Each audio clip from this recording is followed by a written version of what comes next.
estamos de volta com o nosso último bloco do Economia e Desenvolvimento dessa semana, conversando aqui, nossa convidada especial, a doutora Alessandra Badejo, farmacêutica, doutor Marcos Ferreira, médico, e nós curiosos, né?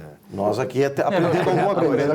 Nós curiosos, eu e o Vilmar, economista e jornalista, e o Vilmar que tem uma administradora, advogada, empresário, essas coisas todas. Eu tinha uma questão para a doutora Alessandra. Pois nós estamos falando sobre essa produção desses medicamentos aí que são preventivos. E tem uma notícia, doutora Alessandra, de hoje, falando de Igrejinha. Igrejinha contratou uma farmácia de manipulação para produzir 2 medicamentos. Não sei dizer quais são os 2 medicamentos, mas foi contratação da prefeitura para que essa farmácia produza os medicamentos e a prefeitura vai disponibilizar gratuitamente para a população. Igrejinha, aqui ao lado, Vale do Paranhana. Essa é uma situação interessante, importante, né, doutora? Maravilhosa, fica a dica, né? Fica a dica, exatamente. Parabéns, prefeito de Igrejinha. Nós muito. precisávamos também dar parabéns para muitos outros, mas não temos como, né?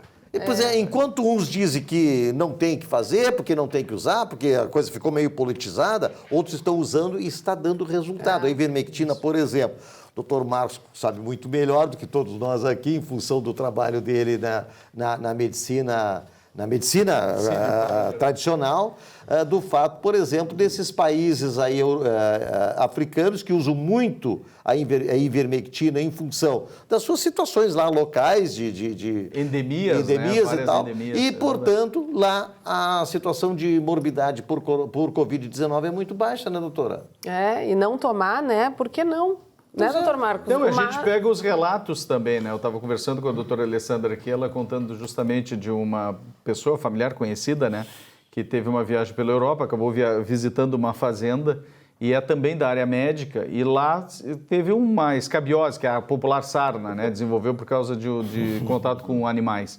E usou ivermectina para tratamento, toda a família, e ela retornou para o Brasil e já entrou direto na atividade de linha de frente do tratamento do Covid. E diretamente, até o presente momento, em 4 meses de contato direto com pacientes de Covid, não desenvolveu nada, né? Então, a gente tem vários relatos desses sendo realmente veiculados. Agora, é interessante, doutor Marcos, essa questão que o senhor coloca, que é a seguinte, assim, a hidroxicloroquina, essa ivermectina também, né? Quer dizer, alegam que não tem digamos assim, uma segurança científica. Então, proíbem. Agora, a máscara. Eu tenho muito mais gente dizendo que a máscara não resolve porcaria nenhuma e é obrigada. Quer dizer, são os paradoxos, né, que nos atemorizam, porque, afinal de contas, não tem aqui, em primeiro lugar, no Brasil, o presidente da República, o Ministério da Saúde, foi detonado, que o Ministério da Saúde não tem ingerência nenhuma. Quem manda são os governadores, né? E agora estão tentando, como a coisa não deu certo, estão tentando compartilhar isso com os prefeitos, que é uma posição muito murrinha, eu diria lá na minha terra, Uruguai, murrinha, dos governadores que erraram, como os prefeitos erraram, e agora querem distribuir com a população as responsabilidades do que está acontecendo aí, das vidas que estão sendo mortas, que estão sendo perdidas, não estão sendo salvas, estão sendo perdidas pela má gerência pública. Não, é uma situação realmente séria, e em particular em relação à máscara, na verdade a gente já usa dentro do meio médico, né, e dos profissionais de saúde, como uma forma de proteção aos nossos pacientes, né? Isso em ambiente cirúrgico, sou cirurgião, isso faz parte da nossa vestimenta básica, né, de proteção ao paciente. Mas essa máscara é especial para isso. É máscara específica para isso, né, Silvinho? Mas assim, realmente, em relação aos estudos populacionais sobre isso, eu acho que ainda tem muita coisa para ser discutida. A gente sabe também dos relatos em Hong Kong, né, que é uma cidade com uma densidade populacional realmente absurda, e que já tem por hábito a utilização de máscara e teve índices realmente baixos da contaminação com Covid, inclusive das formas mais graves. Mas isso, pelo menos durante um espaço de tempo aí nos últimos meses, parece que agora houve um repico da doença, né, o que é chamada segunda onda lá, não sei como é que estariam os dados hoje relacionados a Hong Kong, que é uma cidade que habitualmente a população usa máscara, né? E até porque a gente já vê isso no Oriente, né? Os orientais têm esse hábito, né? Quando eles viajam para outros países e tudo mais, de fazer o uso. Mas é uma questão que tem que ser discutida como todas as outras também, né? Em nenhum momento aqui a gente vem trazer uma posição taxativa e definitiva, mas o objetivo é levantar a discussão para que a gente possa também, em cima dessa discussão e de exemplos e de fatos, né? Eu propriamente, todo mundo sabe, né? Me contaminei com Covid no atendimento hospitalar de linha de frente e fiz o uso de todo o aparato de medicações disponíveis para o tratamento precoce da doença. Ainda assim, desenvolvi algumas lesões pulmonares sem sintoma algum de tosse, né? Nenhuma manifestação que não fosse radiológica das lesões. Isso já comprometendo 1/3 do pulmão. Então, eu acredito, sim, que a medicação pode ter me ajudado no sentido de evitar o agravamento da doença. Mas isso é a minha opinião pessoal em relação ao meu caso. E esse é um direito que eu tenho como cidadão, né? Mais do que como médico. Agora, acho que a população tem que receber mais informações e, principalmente, tem que poder participar do seu processo de decisão, né? Nos Estados Unidos se usa muito uma coisa chamada, Silvio, Shared Decision Making Process, traduzindo para o português, o processo de tomada de decisão compartilhada entre o paciente e o médico. Na medida em que a gente tem a interferência do Estado nessa ação, né, impedindo que o paciente possa tomar a decisão junto com o profissional de saúde, ele está cerceando um direito do cidadão.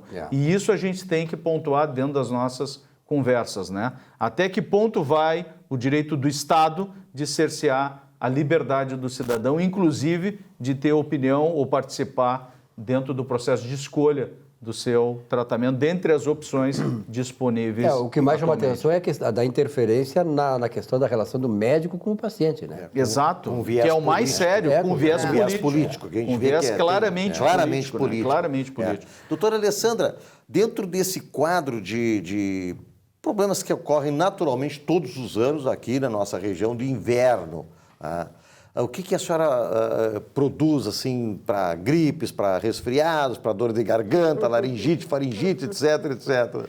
E como é que está a questão da nanotecnologia dentro de tudo isso, né? Eu tinha que lhe perguntar sobre isso. É só isso. É só isso, né? Nanotecnologia.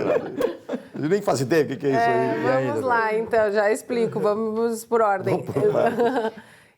O que a gente tem, eu gosto muito de uma substância que é muito usada na Europa, é equinácea.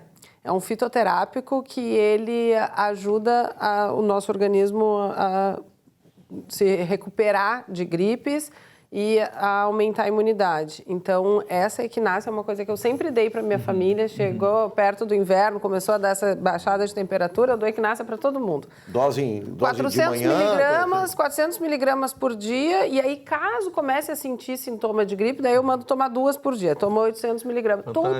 Coisa muito boa. Comparado com própolis também, que é algo que o pessoal coloca muito aí fora, né? O que a senhora diria nesse sentido, doutora? Vamos fazer um combo. Eu tenho um combo. Eu tenho um combo da imunidade. Própolis, vitamina C, vitamina D também, a doutora? Vitamina D. Perfeito. Então, não, é isso que eu estou dizendo, que essa pandemia veio para que a gente acorde e mude a nossa forma de cuidar da nossa saúde, porque a vida está muito corrida e o próprio estresse baixa a imunidade. Então, isso eu também acho que é nossa tarefa, isso eu tenho feito bastante na farmácia, de acalmar a população, calma, né? Tem tratamento, não é esse pavor que vai todo mundo morrer, porque as pessoas ficam muito tomadas. Essa disseminação do pânico que foi brava. Mas é que, na verdade, hoje, com essa disseminação do pânico, né, Silvinho, tu vê o diagnóstico, né, Covid detectado no teu sangue não, na coleta, né, do PCR que é feita na mucosa da orofaringe, tu fica apavorado. A primeira coisa que tu imagina é, posso evoluir para uma situação de UTI e posso morrer. Como é que fica a minha família? Então, tu sai em busca de todos os recursos necessários ou disponíveis para poder fazer alguma coisa. Né? Por exemplo, a gripe espanhola, que aconteceu em 1918, ela matou em Porto Alegre 10.700 pessoas. 10.700 pessoas. Impressionante. A população de Porto Alegre era de 192 mil pessoas. Sim. No Rio Grande do Sul, mataram 20.800 pessoas, uma população de 2.100.000 pessoas. Ou seja, o Rio Grande do Sul hoje tem 1.000 e poucos mortos, não é isso? A gripe espanhola matou 20.000 e poucos. Porto Alegre tem 13.400 aí. Essa outra gripe lá em 18 matou 10.700. Um dado interessante, a doutora tem que falar sobre nanotecnologia, claro, mas só para colocar. A Secretaria Municipal da Saúde divulgou que de 13 de março a 26, 27 de junho, do ano passado, comparativamente a este ano, o ano passado morreu mais gente do que deste ano, com Covid e tudo. Impressionante. Morreram menos pessoas esse ano, na ordem de mais ou menos 8% a menos com Covid. É um dado curioso, né, para a gente discutir também, né? Mas, doutor Marcos, a sua pergunta está de pé ainda. Nanotecnologia, o que é isso? É a minha paixão. Na verdade, nano é uma escala de medida, né? É 1 bilionésimo de metro. A gente pegar um metro e dividir por 1 bilhão de vezes. E o que a gente consegue fazer é nano-encapsular os fármacos. Alguns ativos a gente consegue nano-encapsular, colocar ele dentro de uma estrutura submicrométrica, na qual a gente tem um invólucro, que normalmente é feito por polímeros. E o que se tem hoje é que a gente consegue inserir marcadores fluorescentes. Então, isso me dá uma... É claro, é uma ciência... Isso é um equipamento que faz, doutora? Isso Como é que faz esse trabalho? É um equipamento especial. que faz, uma formulação, são anos de pesquisa para chegar numa formulação que seja estável, que não... né? Porque essa nano tem que ficar estruturada, a gente tem que garantir que ela entre no nosso organismo. Então, com a nossa possibilidade de manipulação dessa estrutura, a gente consegue vetorizar os fármacos, que o Dr. Marcos deve saber bem que um tarugo desse tamanho de Tilenol, a gente não aproveita tudo aquilo dali, né? Enfim, então a gente consegue vetorizar e fazer com que os fármacos vão direto para o seu lugar de ação, para os seus receptores. Então, isso seria... Eu fico pensando, por que a gente não torna esse vírus... Não faz uma nanocápsula que encapsule esse vírus, que goste dele e... Tem algumas coisas que têm sido discutidas até nessas questões da produção industrial de tecidos antivirais, né? Isso é impressionante. Eu estava ouvindo uma reportagem recente falando sobre banhos com sais de prata, alguma coisa que eles põem no tecido e que teriam a propriedade antiviral, né, desenvolvidos a partir disso aí. E é um trabalho nanotecnológico, né? É verdade, é isso aí. Então, estamos ainda no aguardo. Mas vai chegar nisso aí, eu acho, né? Que a evolução é tão grande, e principalmente nessa área médica, né? De ciência médica, A pesquisa continua, né? E sempre os momentos de crise em nível mundial são momentos disruptivos.